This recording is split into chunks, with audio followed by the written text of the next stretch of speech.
This is where it all began, 1214 Macaulay Avenue. Local radio station owner Raymond G. Patterson was awarded the rights for Chattanooga's second television station, to be named after his initials, WRGP. The studio would move in next to an appliance store where Buddy Haley worked. When you guys heard a TV station was moving in next door, I don't guess you knew what to expect, did you? No, not really. Because there was radio and you knew about that. Not really. We didn't realize it'd be as noisy as it was.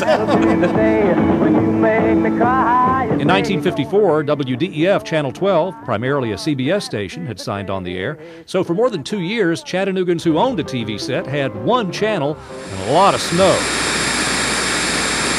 Then came May 6, 1956. All the people immediately began to really call in and say how glad they were to get another station where they could have a choice. Wayne Abercrombie was the first employee hired for Channel 3. NBC only filled about half the broadcast day, so it was Wayne's job to create and direct shows to fill out the schedule. And we did a lot of local programming in those days, a lot of it. And that's what people really, really liked, I think. It was local programming on a low budget. And in the early days of TV, former radio personalities like Roy Morris were brought in to provide entertainment or anything that might pass for it. Roy would bring in a magazine like Life magazine. He'd cut out just real pretty pictures or from any magazine that we could find and mount them on the flip card. And Roy would bring in some LP record of some music that morning. And while playing that on the cameras, we would flip through these pictures just to sort of like a travelogue showing all these things, you know. We did a lot of that. As the years went by, singers and musicians were added to the mix. Barbara Malloy appeared on a daily show called Holiday for Housewives. In 1958, the show's call-in contests were so popular, the phone company asked Channel 3 to discontinue the program until they could install 100 additional phone lines to handle the calls. She says the show's production numbers compared to network TV. Like I would sing like, let it snow, let it snow, let it snow. They'd have me in a window setting, you know, with a prop saw here. So here'd be your window. And there's supposed to be a pane there. Here's a guy on a ladder up here. And another guy, one guy has a little fan. And the other guy has ivory snow. And one guy's pouring it out and the other guy's making it. And it looks so real. Precious memories.